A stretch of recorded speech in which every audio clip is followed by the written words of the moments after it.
Ladies and gentlemen, brothers and sisters, children of all ages,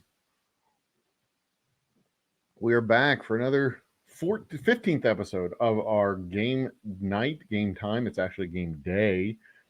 It is Thursday. It is Thursday, August 5th, and we are several hours away from. Uh, let's see here. We're about 8 hours away from the close of day 39 in our Conflict of Nations game. And let us. Here's the map. Ba-bum. I am your host, and we are playing Conflict of Nations World War III. We are playing on the map of North America, and we have been playing for 39 days now. We started this at the beginning of July. And we are moving. I guess we're in the beginning of August now. So I think a recap of where we've been and where we've come from. So we will do that no differently today. We are playing in Virginia. As you can see, the little red splotch over there by Virginia. Hey, let's make this bigger. Boom, there it is.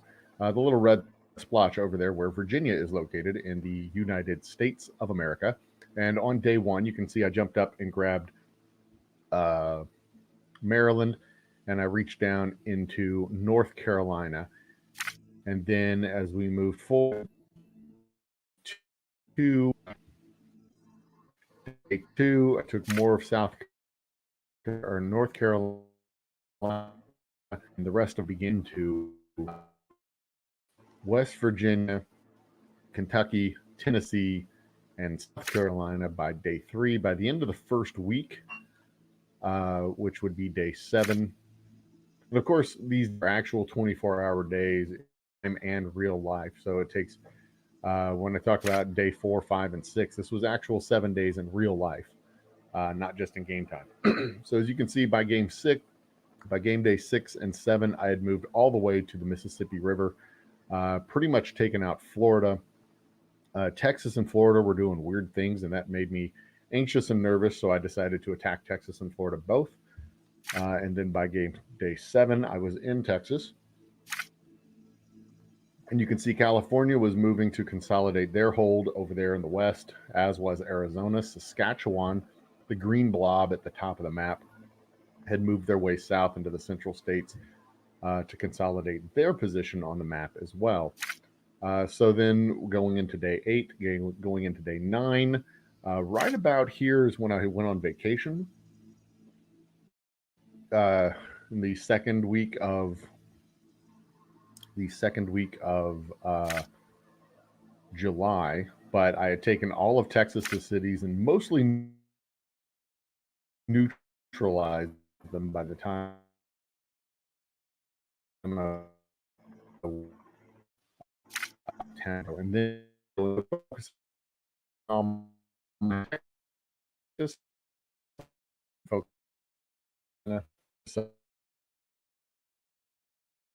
and march their way south. And that's, I was kind of dabbling east with New York at this, I was focusing my energy on Louisiana and just kind of dabbling with New York by this third week of action. Just kind of playing around. I think I was on vacation for most of these days, but then I pretty much took control of most of the important parts of New York. By now, I'd taken control of the important parts of Louisiana at this point.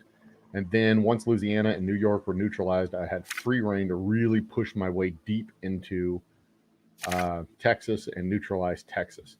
Right about here is when I saw that Saskatchewan and California formed an alliance. Up until this point, the way the math on the map works is there's 3,100 points on the map, and I needed 1,700 to win the game.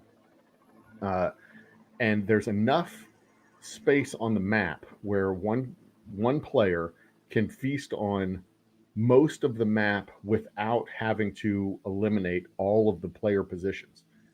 So you could basically take on AI players and let the human players be. Human players are a challenge for several reasons. They're unpredictable. They're somewhat unpredictable by nature. Human players can do strange things. Human players can spend money that computers can't spend. And sometimes human players can get other human players to help them. So they can kind of attack you at unexpected angles, which is frustrating, also very fun. And you can see in the next couple of days on this map, I was preparing to neutralize California and Arizona from this little alliance. So one of the really annoying things about playing AI players is the computer just builds units and just parks them in regions. So you have to fight your way through every single region to get through an AI player, where human players play like humans and they send all their units to the front line, and then you can and they make a big push from the front line to go against their enemies. AI players don't do that, and I'll show that in the map when we get in a few minutes with what's going on in Ohio. But one of the benefits with that, when you are playing a human player, and one of the reasons why human players can be better adversaries than AI players, is once you break their front lines, or once you hit them where they're not massed with troops, you have a clear shot through their entire heartland, through their entire countryside. And that's another reason why I like to play.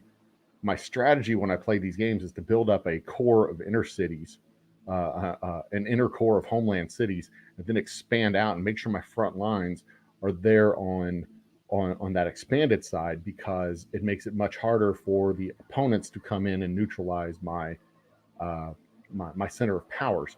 So they can fight over here in Texas all they want, because I'm not going to lose anything in Texas.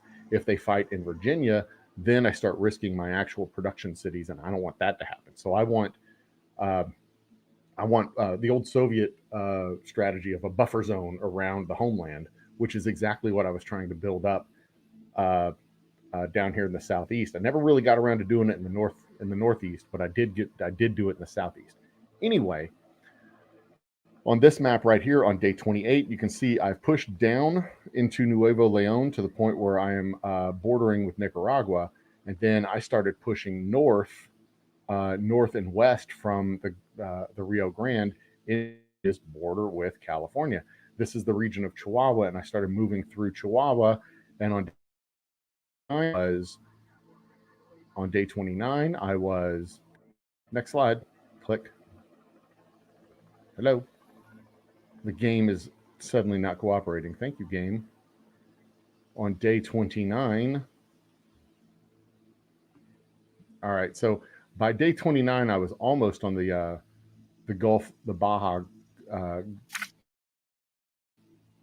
Sea, I believe is what that's called. Where are we at? This is day 30. Okay, so day 29, I was right on the border with Mexico. I'm sorry, with California. Day 30, I was poised and ready to go. I think I was moving troops in by that point, and I launched the attack. On day 31, boom, I'm on the Pacific coast. In one day, I was able to push through California's front lines and get all the way to the coast. And the next day, I was up the coast into San Diego and Los Angeles. The third day, I was all the way up into Redding and Eureka, and had taken all of their production and all of their land out of the Southwest. Arizona was gone and neutralized completely. They still had some property up here in the Colorado region. Done. I think Arizona had dropped out of the game at this point. I'm pretty sure California was about to drop out of the game at this point. But he came back. He didn't stay inactive for the rest of the game. At this point, I start moving my borders north, making my way towards Saskatchewan and British Columbia over here on the west coast. By day 35,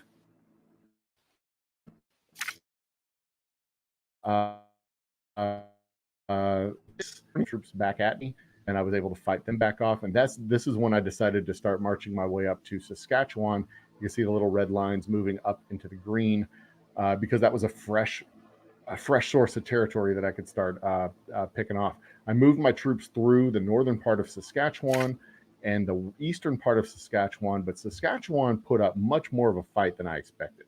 I moved my troops up into British Columbia because California had annexed a couple of cities. I had to go over to Sioux City because California had annexed a couple of cities. There was also a pretty pitched fight with Nicaragua. I wanted to keep Nicaragua around because they could put pressure on California in the south. And Nicaragua almost went to the mat and died, but we were able to salvage his cities and salvage his position in the game. He was able to take his cities back and push California, their remnant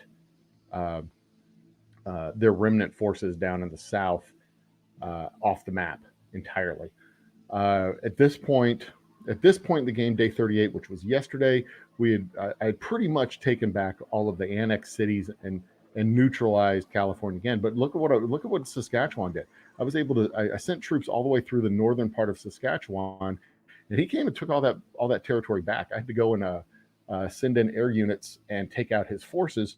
But eventually I was able to take his cities. These little red pockets are the cities that we took, and I was finally able to build out a little bit of a base of territory in order to basically neutralize Saskatchewan. Saskatchewan sent a message through the newspaper yesterday on the 38th day where it says, "No life dominates. As the war rages on, it's clear to see the winner is not sleeping," which is not true. I just play at weird hours. And I usually have the game on in the background when I'm doing my computer work for the distillery. Since it all broke out, we have had no life on our hands, but it's been a good run. So I think that was pretty much his message saying that he surrenders. And on today, the 39th, I say, well, very well then. To be fair, you Canucks put up more of a fight than I expected, which is true. Saskatchewan put up much more of a fight than I expected. I expect them to just lay down and let me take it, but they did not. But I also say if they'd have foregone that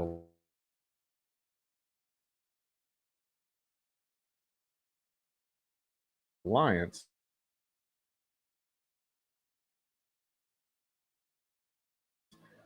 things might have ended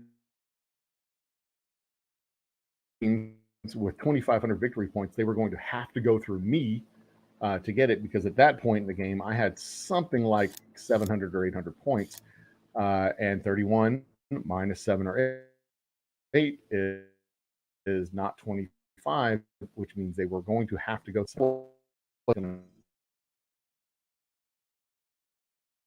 take the fight to me. And that's how that ended up. So I am dabbling around here in Haiti right now. As you can see, my map was zoomed in on them. I'm using ships to neutralize their ground forces, and then taking my ground forces and going around and picking off the regions that are now empty. That's all. That's all we're doing. And it's the 100 points worth of victory points right there. So here's what I was talking about with the way the AI distributes their forces. Look at all these units that are just scattered around his region.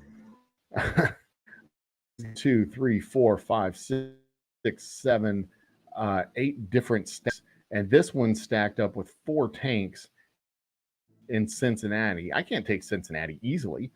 He's got 4 tanks in that city. He's got 1, 2, 3 stacks over here in the east or in the west side, and around Cleveland, he's got 1, 2, 3, 4 different stacks here. Basically, I'm bombarding them with rockets to eliminate their positions, and then doing exactly the same thing that I'm doing in Haiti. I'm bombarding them with rockets to take, and then taking the empty regions. That's, as far as I can tell, that is the most effective way to take out an AI opponent. You get 1 or 2 big stacks of artillery and just bombard them from a distance, and then sweep in with ground units once the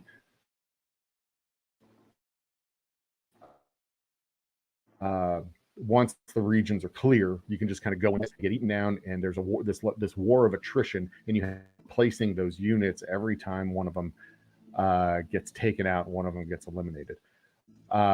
Yesterday, or the day before yesterday, Illinois did a surprisingly annoying thing. They sent 2 units down all the way through past Alexandria, up, was able to stop them right here, in Plano before they were able to take Plano. But they took this big swath of your route, and I had to take units, go back and take all this land back, which is absolutely infuriating.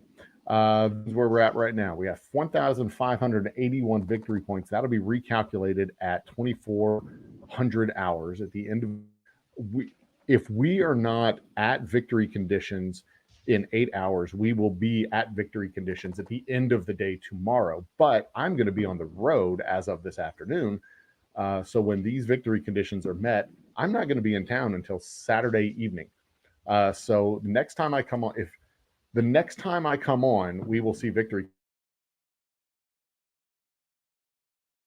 conditions, and I believe we will meet victory conditions.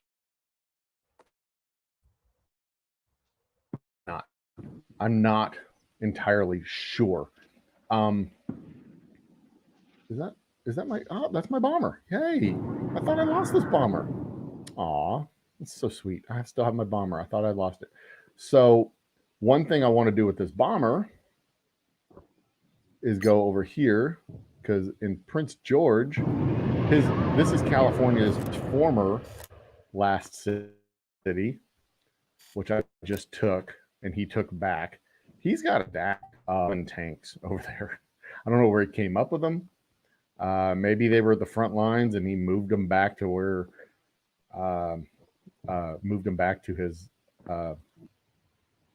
territory. But he is over here. He's annexed a handful of cities, and it's annoying to say the very least,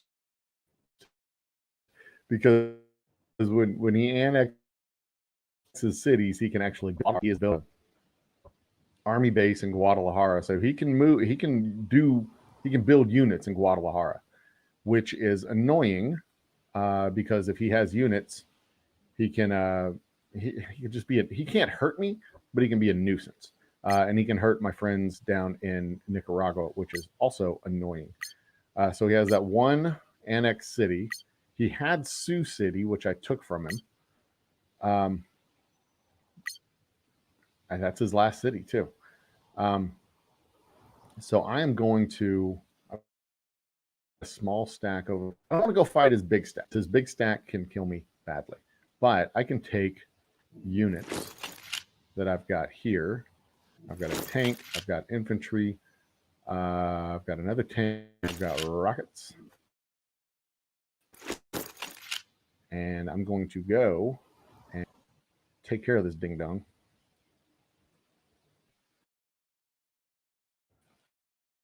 Because he has gotten on the lap. Where can I send him to? I will send him to Ciudad Victoria. Come on, move. Computer's laggy all of a sudden. There we go. Move. Ciudad Victoria. Ciudad Victoria. Well, why isn't it? Move. Move. All right. This is okay. Here we go. Finally. All right.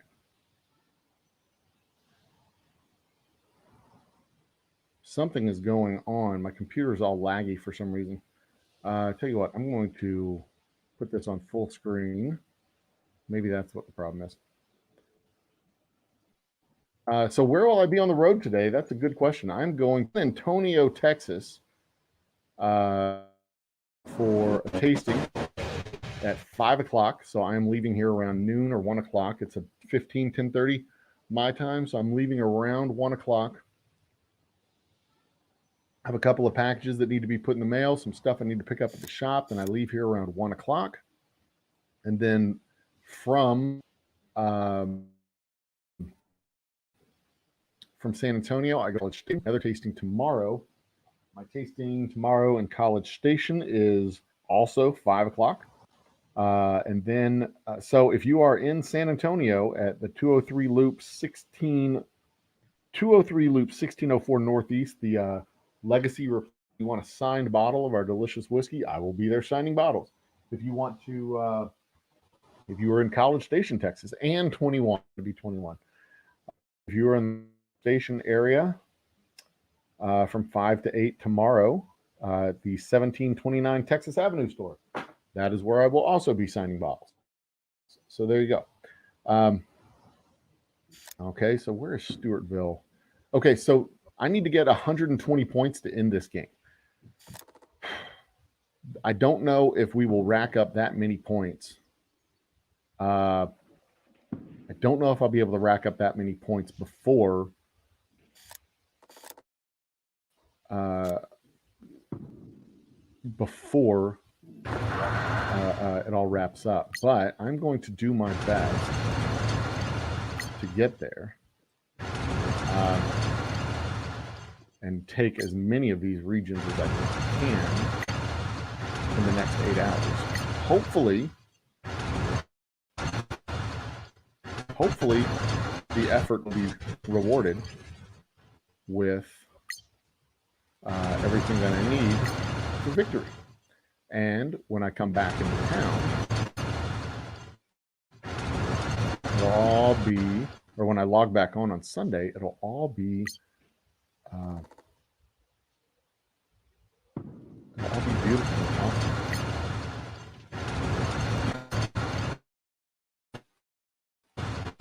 awesome. So I'm going to move. My phone is ringing. Huh. They can wait. And then I will take this. I don't know who that is. 1-800 number. And then I'll take this one. They're there. I'm going to move them up also to here. Yeah, it's going to be 14 hours to get to where they're going. So hopefully we'll have reached victory conditions. I honestly don't know if we will. There's all this land up here that needs to be gotten. There's my elite infantry there. My elite tank unit is up here. Moving out. They've only got a single unit. These guys have how many? They've got a single infantry unit, but the elite infantry. But if I split them up, there's a chance.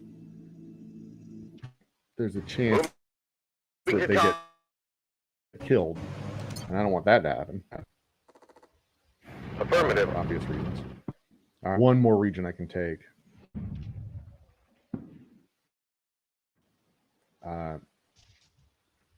The benefit for the elite units is 1, they fight better. 2, they move faster. So you can cover more territory faster when it comes to those guys. And like I said, he's got a big stack up there in Prince George. I don't want to fight him directly because A, that'll slow me down and I can end the game. God, I can end the game today. And that would slow me down. The only reason I would have for fighting him is pride. Just to prove that I can beat him down, and there's no reason for me to do that. I did want to knock California down. Right. They can move their way up into second place. In fact, I'm going to send a message to Nicaragua and let them know. If they get, you get 14 more points, you'll move into second place ahead of Ali. There. Hopefully he gets that message before the end of the day. Hopefully he gets a chance to do it. There's a possibility I will take 14 points from California. There's a possibility that California will get 10 or 15 points back. I know they've taken a couple of, they've taken this route and Prince George, so that's 8 points between the two. No, there's 10. So that's 10 points there. He's added 10 points, but he's also lost 1, 2, 3, 4. a whole bunch. My goal was to knock them out of first and second place on the map. So it would be me and Nicaragua. I don't know who Nicaragua is. I don't know that player. He just seemed like a new player, and he was a decent enough fellow. He wasn't helping. He didn't help me with victory points to achieve the goal of victory, because if I added him to a coalition, I would need 2,100 points to win. A two-person coalition, I think, needs 21 to win, and he only had like 200 points. So I would have actually had to end the game with him on my side. It makes sense, because I'd have had to go from 17 to 21, and his addition was only. You see what I'm saying? Anyway, every coalition member needs to pull their weight, is what I'm saying. And he was to be a addition to a positive addition. Let's put it that way. So that's where we stand. I mean, that's it. That's where we stand right now. We are, like I said, we are at end game. A couple of exciting things happened over the course of the last couple of days. The biggest concern that I had when I saw that California was annexing cities is that I know he has nuclear warheads. And if he was spending money to annex cities, he could just as easily spend money to build a secret weapons facility, build out a ballistic missile launcher, and then drop a nuke on one of my cities. So to prevent that, I did go ahead and build an anti-air battalion, the Nike anti-rocket launcher. I built that to protect my cities. It was mostly precaution. I don't think I needed it. I'm certainly not going to have to use it. But it was out of an abundance of caution. So, God, this is just AI does what AI does. So annoying, but that's what AI does.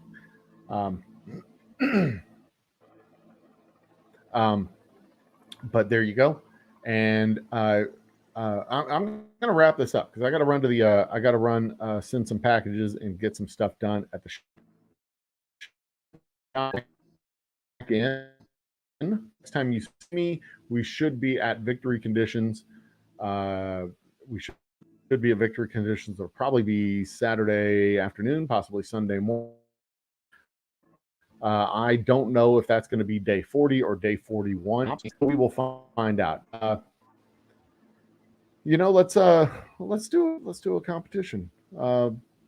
Drop in chat which day you think it'll be, 40 or 41, and we will. The winner will be appointed lieutenant of the Virginia Commonwealth Army. Whatever, I don't know. If you like this sort of thing, let me know if you like this sort of thing. If you want to see a season 3 of Conflict of Nations, let me know. Like the video, drop a comment.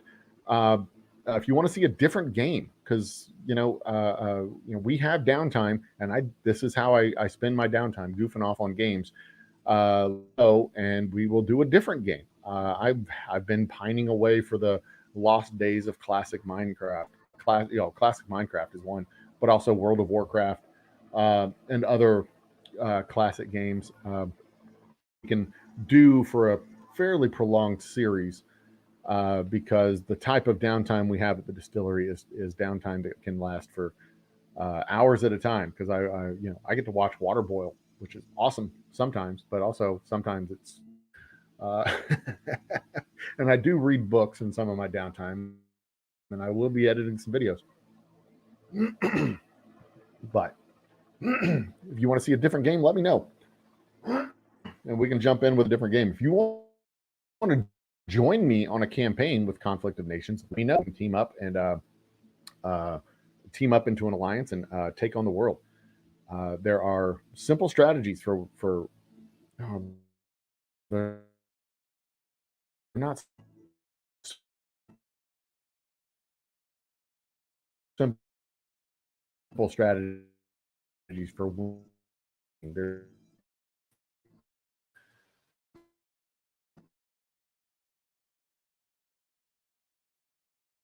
cities and then expanding out to your other city after that.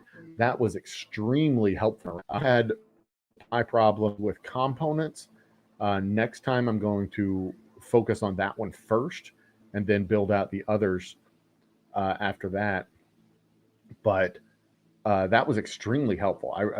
It plentiful resources, especially later in the game. Plenty of to build up,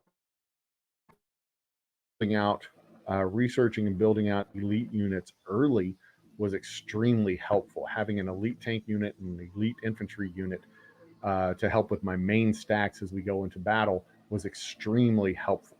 When you go against AI, having artillery battalions is extremely helpful. Next time, I will focus on the early level artillery and less on the late level artillery, because those damn things are deadly, especially when you mass up 3 or 4 at the same time. And then, so early stages is infantry and artillery, and then adding tanks makes you a very, very hard to stop power. But then once you move into power, add jets and you become damn near unstoppable. You have the economy on your side, and then you have the army on your side, and it's over. But of course, all that can become derailed real quick if somebody takes a unexpected left hook at your cities. So there's all that. So good afternoon, good morning. We will see y'all next time. Oh, and get vaccinated for real. Get vaccinated. We definitely need y'all when things get fully on back to normal. Cheers. Good evening.